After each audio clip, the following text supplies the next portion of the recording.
now the next part is what are the different kind of contract drafting services you can offer. So now we have already discussed that, okay, this is the way to approach people. This is the way to establish your clientele and get your initial work.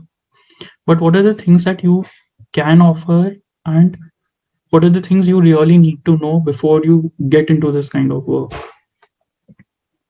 So first is commercial agreements. So these are very easy to get because this every business needs, irrespective of whether it's a small sweet shop or it's a huge hospital. They will all need all of these things. First is employment agreement. Almost everybody needs employment agreement, and you'll be surprised that number of big companies who have 1 point appointment letter, absolutely no contract with most of their employees. So you drafting a good employment agreement, because this agreement is not going to be a one-time use. They are going to use it for their consultants, for all their employees in future. And inevitably, there will be issues related to salaries. There will be issues related to work. There will be issues related to work assignment, which will crop up. So these are very good place to start drafting contracts, employment agreement. And trust me, most people think that employment agreement are very easy to draft, but you really need to understand what kind of services your client offers, and your employment agreement will vary. For instance, if you're drafting an employment agreement for a company that manufactures plasticware or that manufactures a different kind of products, then you will focus on IP, you will focus on non-disclosure of confidentiality, you will focus on sourcing.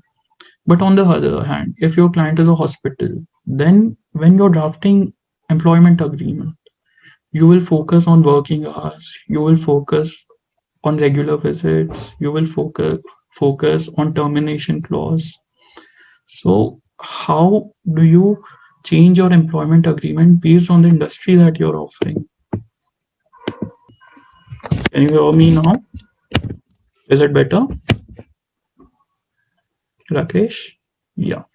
And all of these are drafting services which students can provide. If you're a fifth year law student and if you draft well, we've had people see, the only problem that happens if you're a student is that it is less likely that somebody is going to give you work without prior experience. So then your online presence, then things like Upwork, then things like upskilling, it is important that you get your initial first few clients with startups, because startups, and especially startups with young students who cannot pay much, they come off very used because they will give you your initial work, your word of mouth publicity, your online reviews, and then you'll be able to build your clientele. So if you're a law student, then focus on getting your initial work with smaller companies. Do not jump and think that you will get very good drafting work initially. First focus that you get smaller work, you do that well, build that trust with your clients, and slowly you'll start getting better agreements. So I explained employment agreements, IP assignment contracts, non-disclosure agreement, franchisee agreements, consultancy agreements, and basic service agreements. So these are all the commercial agreements that, irrespective of how big or small the organization is, they will always need. Second is agreements related to property, commercial lease agreement, leave and license agreement. So this everybody needs, irrespective of where they are located. Can somebody tell me what is a if I'm missing out on anything on agreements related to property here? Something that you will get more often than even these commercial lease agreements. So basically rent agreements. So if you'll see, most of the smaller companies, they do not enter into long-term lease agreements. They will have a rent agreement, small rent agreement, which specifies the kind of work they are doing. So that then there will be commercial lease agreements, leave and license agreements, sale deed, JDA, wills, and gift deed that you can always offer. These are not just for corporate clients, even individual clients.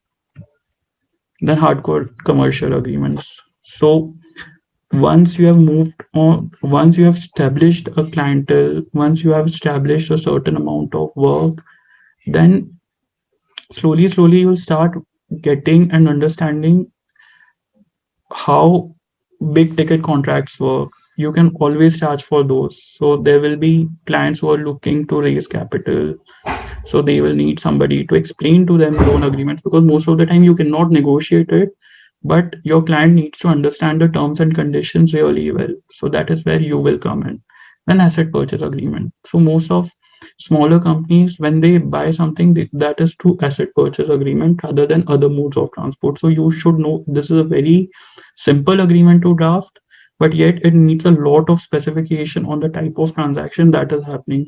So being good with asset purchase agreement is definitely going to help you a lot. Third is distribution agreement. So you will see a lot of companies who have franchisees, who have distributors and smaller companies. So you can always represent the distributor, explain to them that what are the terms and conditions of the agreement, what are the implications that it will have on their businesses.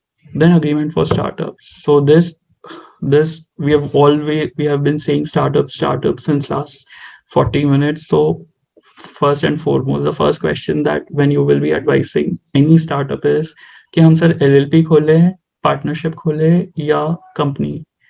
So that is the first thing. After that, you'll start with doing the registration, drafting the partnership agreement, co-founders agreement, MOA, AOA. So understanding these agreement is very important. And trust me, co-founders agreement is something that is more that most good lawyers also cannot draft. So if you have a good understanding of a co-founders agreement, you're going to build a very good relationship with your clients. You're going to prevent lot of losses, lot of litigation in future. So a well drafted co-founder agreement is going to ensure that 2 years, 3 years later, when they will realize that what is the kind of work that you have done. And then agreements in emerging areas of law. So if you're somebody who understands IP well, who understands data privacy, website licensing, these most companies are not even aware of. So when you are having your workshops after this, through your discussion, you can always offer them these services and stand out, because most of the lawyers or even clients are not aware that they need these agreements. So when you study a market and you see a certain kind of disputes, so you can always have very specific agreements for those clients. And then website related documents. So like I said, that now most of the companies are moving online, they are selling online. So and they spend a lot of capital in establish lot of capital in ensuring